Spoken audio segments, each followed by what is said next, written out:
चलिए गाइस, बात करते हैं ओलेक्ट्रा ग्रीन टेक लिमिटेड के बारे में। कल इस कंपनी के बारे में हमने जाना कि बेसिकली कंपनी का बिजनेस मॉडल क्या है और कंपनी काम क्या करती है। काफ़ी महत्वपूर्ण वीडियो है। अगर आप नहीं जानते इस कंपनी के बारे में बिल्कुल भी, तो आपको वो वीडियो जरूर देखनी चाहिए। लिंक आपको इस वीडियो के डिस्क्रिप्शन में मिल जाएगा, नहीं तो ये आई बटन के ऊपर आपको लिंक देखने को मिल जाएगा। नाउ आज हम जो डिस्कस करेंगे ओलेक्ट्रा ग्रीन टेक को लेकर, वो है न्यूज़ अपडेट। और अभी कुछ ऐसी बड़ी खबर निकल के सामने आ रही हैं जिनका इम्पैक्ट ओलेक्ट्रा ग्रीन टेक में आगे भी हमें देखने को मिलेगा। तो चलिए देखते हैं कि अभी अभी कौन सी बड़ी खबर निकल के सामने आ रही है। जैसा आप लोग बहुत अच्छे से जानते हैं कि ये जो कंपनी है ओलेक्ट्रा ग्रीन टेक, इलेक्ट्रिक बसेस के सेगमेंट में सबसे ऊपर है। यानी इलेक्ट्रिक बसेस की अगर बात करें इंडिया में, तो सबसे पॉपुलर और सबसे बड़ी जो कंपनी है इलेक्ट्रिक बसेस को लेकर, वो ओलेक्ट्रा ग्रीन टेक है। अब कुछ लोग सोच रहे होंगे कि भाई टाटा मोटर्स भी है। तो टाटा मोटर्स के केस में ये है कि टाटा मोटर्स का बिजनेस काफ़ी डाइवर्सिफिकेशन पे है। यानी कि वो इलेक्ट्रिक बसेस ही नहीं, वो इलेक्ट्रिक कार भी बनाती है, इलेक्ट्रिक ट्रक भी बनाती है और बहुत सारी चीज़ें बनाती है। लेकिन ओलेक्ट्रा ग्रीन टेक सिर्फ इलेक्ट्रिक बसेस पे फोकस किए हुए हैं। इसीलिए इंडिया की सबसे बड़ी कंपनीज में से एक आ जाती है ओलेक्ट्रा ग्रीन टेक, और इलेक्ट्रिक बसेस के सेगमेंट में नंबर 1 पे भी आ जाती है। अब यहाँ पर ये सब बताने का मकसद यही है कि आप इधर देखिए, बिजनेस स्टैंडर्ड का एक आर्टिकल पब्लिश हुआ है। आर्टिकल की अगर आप डेट चेकआउट करेंगे तो अभी का ही ये आर्टिकल है। डेट आप देखिए 25 अगस्त 2025 की अपडेट है और आज है 26 अगस्त। 26 अगस्त के अकॉर्डिंग एक अपडेट आई है दिल्ली से। सामने आ रहा है कि जो दिल्ली है अब वो ईवी कैपिटल बनने जा रहा है, यानी कि ईवी कैपिटल की तरफ बढ़ रहा है। और ईवी कैपिटल अगर दिल्ली को बनाना है, यानी इलेक्ट्रिक व्हीकल कैपिटल अगर दिल्ली को बनाना है, तो सबसे पहले जो काम किया जाएगा वो इलेक्ट्रिक बसेस पे किया जाएगा। क्योंकि अगर इलेक्ट्रिक बसेस भरपूर होंगी दिल्ली में, तो ट्रांसपोर्टेशन की समस्या कम हो जाएगी। इसीलिए दिल्ली को लेकर जो खबर आ रही है वो इलेक्ट्रिक बसेस को ही लेकर आ रही है। और दिल्ली ने ये डिसाइड किया है कि अब हमें आगे क्या प्लान बनाना है इलेक्ट्रिक बसेस को लेकर। अभी के टाइम पे अगर हम बात करें तो अभी के टाइम पे दिल्ली में 3400 इलेक्ट्रिक बसेस चलती हैं, अभी 2025 के डेटा के हिसाब से देखें तो। और 2022 में तो ये सिर्फ 400 बसेस ही थी। तो 2022 से लेकर 2025 में जो बदलाव हुआ है काफी बड़ा है। 400 बसेस से 3400 इलेक्ट्रिक बसेस आना, ये अच्छी खासी ग्रोथ है। लेकिन अब दिल्ली का प्लान है कि वो इन बसेस को 6000 तक ले जाना चाहती है। यानी कि इस साल के एंड तक दिल्ली का टारगेट यही है, 3400 इलेक्ट्रिक बसेस से ये 600 इलेक्ट्रिक बसेस बन जाएं। इतना ही नहीं, सरकार का और भी बड़ा विजन है। यहाँ पे सरकार नहीं रुकने वाली। ये तो 2025 का टारगेट है, लेकिन 2026 तक, जैसी 26 चलेगा या 26 जैसी खत्म होगा, तो ये नंबर 7000 से 8000 इलेक्ट्रिक बसेस तक जाने वाला है। ये टारगेट है फरवरी 2026 तक का। मतलब आप समझिए कि पूरे 1.5 साल में दिल्ली का टारगेट है कि इलेक्ट्रिक बसेस को डबल कर देना। जितनी भी आज के टाइम पे इलेक्ट्रिक बसेस चल रही हैं, उसका डबल का टारगेट इस बार सरकार लेकर चल रही है। तो 4000 इलेक्ट्रिक बसेस का डबल करते हैं तो 4-4.5 इलेक्ट्रिक बसेस दिल्ली में आने वाली हैं। और ये नंबर वाकई में काफी बड़ा है। सरकार इतने में ही नहीं रुकने वाली। सरकार ने एक देवी बसेस के नाम से भी एक स्कीम निकाली है, जिसमें मिनी इलेक्ट्रिक बसेस लॉन्च कर रही है। ये जो मिनी इलेक्ट्रिक बसेस हैं, ये आपको कॉलोनीज के अंदर देखने को मिलेंगी। जो कॉलोनीज के रोड है उनको कवर होती हुई नजर आएंगी। लोकल जो रूट्स होते हैं उनको कवर करने के लिए इन मिनी बसेस को लॉन्च किया जाएगा। अब देखो, ये जो टारगेट है, ये गवर्नमेंट ने जो दिल्ली को लेकर टारगेट बनाया है, वाकई में ये टारगेट अचीव करने के लिए गवर्नमेंट को किसी के सपोर्ट की जरूरत होगी। इसीलिए गवर्नमेंट अब क्या कर रही है, एक इंटरनेशनल टाई अप कर रही है। और ये जो इंटरनेशनल टाई अप है, इसका नाम दिया गया है Delhi Oslo smart transportation initiative. Delhi Oslo smart transportation का जो इनिशिएटिव है, यही इस टारगेट को अचीव कर सकता है। और आपको बताना चाहूंगा, ये जो ओस्लो है, ये एक नॉर्वे का मॉडल फॉलो करेगा। नॉर्वे जैसी कंट्री ने अपनी कंट्री को ईवी कैपिटल कंट्री बना दिया है, तो उसी के मॉडल को फॉलो करेगा इस टाइम दिल्ली। अब यहाँ पर नॉर्वे क्या काम करेगा, नॉर्वे अपनी पूरी टेक्नोलॉजी शेयर करेगा, अपने आइडियाज शेयर करेगा और बताएगा कि भाई फास्ट चार्जिंग कहाँ लगेगी, किस जगह लगेगी, बैटरी किस तरह लगेगी, कहाँ पर लगेगी, ईवी फ्लीट मैनेजमेंट किस तरह से किया जाएगा। ये सारा नॉर्वे से हमें मिलने वाला है।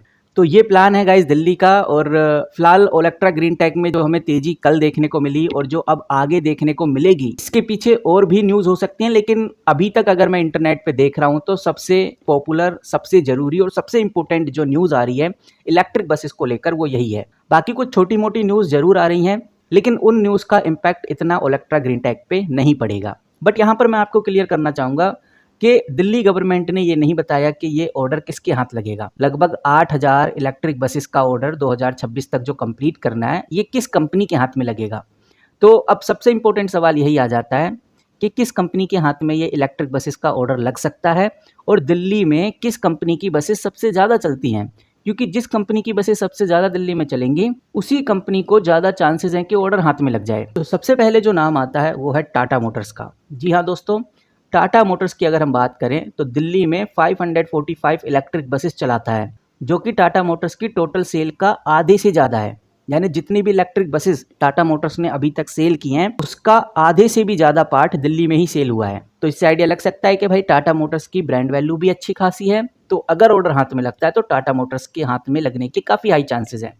और अभी 320 इलेक्ट्रिक बसेस जुलाई 2024 में भी फ्लैग हुई थी। तो ये सब दिखाता है कि भाई टाटा मोटर्स एक फर्स्ट प्रायोरिटी हो सकती है दिल्ली के लिए। अगली कंपनी अगर हम बात करें वो है PMI electro mobility. PMI electro mobility एक प्राइवेट कंपनी है, यानी स्टॉक मार्केट में अभी ये लिस्टेड नहीं है, बट हाँ इस कंपनी के हाथ में दिल्ली की काफ़ी बड़ी परसेंटेज है। अगर हम फाइनल ईयर 2025 की बात करें तो दिल्ली में 331 यूनिट डिस्पैच की गई थी, जो कि टोटल 69% था। तो इस कंपनी के ऊपर नज़र रखने का कोई फ़ायदा नहीं है, बिकॉज ये स्टॉक मार्केट में लिस्टेड नहीं है, तो वो वाला एक नॉर्मल इन्वेस्टर उस चीज़ को नहीं, तो नॉर्मल इन्वेस्टर के लिए PMI से आई कोई बड़ी खबर किसी काम की नहीं है।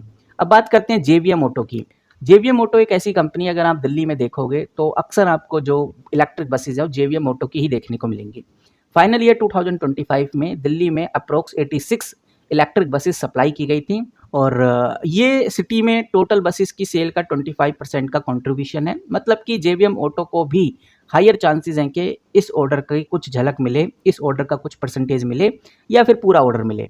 बाकी इन दो कंपनीज के ऊपर आपको नज़र रखनी है, टाटा मोटर्स, JVM ऑटो और ओलेक्ट्रा ग्रीन टेक। ओलेक्ट्रा ग्रीन टेक आपको बताना चाहूँगा इंडिया की largest pure electric bus manufacturing companies के बावजूद भी फाइनल ईयर 2025 में दिल्ली में ज़्यादा सप्लाई नहीं कर पाया, कोई डेटा अवेलेबल नहीं है। इसीलिए दिल्ली में ओलेक्ट्रा ग्रीन टेक की जो प्रेजेंस है वो काफ़ी कम है, या हम बोले काफ़ी लिमिटेड है। बट ओलेक्ट्रा ग्रीन टेक मुंबई, गुजरात, तमिलनाडु, जो भी साउथ की तरफ स्टेट पड़ते हैं वहाँ पर ओलेक्ट्रा ग्रीन टेक का बोलबाला काफ़ी ज़्यादा है, और नॉर्थ की तरफ बोलबाला थोड़ा कम है, लेकिन धीरे धीरे ओलेक्ट्रा ग्रीन टेक अपनी पहचान बना रहा है। तो जैसा मैंने आपको बताया कि सबसे हायर चांसेस टाटा मोटर के लग रहे हैं, PMI इलेक्ट्रो मोबिलिटी के भी पास ज़्यादा चांसेस हैं, और ओलेक्ट्रा ग्रीन टेक आप बहुत अच्छे से जानते हैं कि ये टेक्नोलॉजी पार्टनर है BYD का, और BYD पूरे वर्ल्ड की नंबर 1 कंपनी है इलेक्ट्रिक EV सेगमेंट में। बहुत सारे लोगों को लगता होगा कि भाई टेस्ला नंबर 1 पे है, लेकिन ऐसा नहीं है। अगर टेस्ला को किसी बात से डर है तो वो है BYD से, क्योंकि BYD हमेशा नंबर 1 रहती है इलेक्ट्रिक बस सेगमेंट में। टेस्ला का नाम काफ़ी ज़्यादा है, लेकिन BYD के पास क्वालिटी है, और BYD ओलेक्ट्रा ग्रीन टेक के साथ ऑलरेडी पार्टनरशिप में है, और ये पार्टनरशिप 2030 तक और कंटिन्यू रहेगी। तो BYD का सपोर्ट ओलेक्ट्रा ग्रीन टेक को भविष्य में और अच्छी ग्रोथ दिला सकता है, ऐसे काफ़ी हायर चांसेस हैं। इसीलिए ओलेक्ट्रा ग्रीन टेक का बोलबाला हमेशा अक्सर हमें देखने को मिलता रहता है। ओलेक्ट्रा ग्रीन टेक आज 1616 रुपीज़ पे ट्रेड कर रहा है। मैं रिफ्रेश करता हूं तो 1601 रुपीज़ पे आ गया है। बाकी इस कंपनी को लेकर जैसी कोई बड़ी खबर, कोई बड़ी न्यूज़ आएगी तो मैं आपके साथ जरूर शेयर करूंगा। तो गाइस इस वीडियो में इतना ही, इस वीडियो को यहाँ पर ही खत्म करते हैं। जैसी कोई नई न्यूज़, कोई नई खबर आएगी तो आपके पास मैं सबसे पहले पहुँचाऊँगा। हमारे इस चैनल पे उन कंपनीज की बातें होती हैं, उन स्टॉक्स की बातें होती हैं जो आज के दिन काफ़ी ज़्यादा चर्चा में हैं, जिनको लेकर आज काफ़ी बड़ी न्यूज़ है। तो अगर आप भी इस तरह की जो चर्चित कंपनी होती हैं जो आज के दिन मार्केट में जगह बना रही हैं, उन कंपनीज़ के बारे में अपडेट जानना चाहते हैं, खबर क्या है, क्यों ये आज चर्चा में है, ये सब जानना चाहते हैं, तो आपके लिए चैनल बहुत इंपॉर्टेंट है। चैनल को सब्सक्राइब करके रखिए। मिलते हैं किसी नई वीडियो के साथ, तब तक के लिए take care and good bye.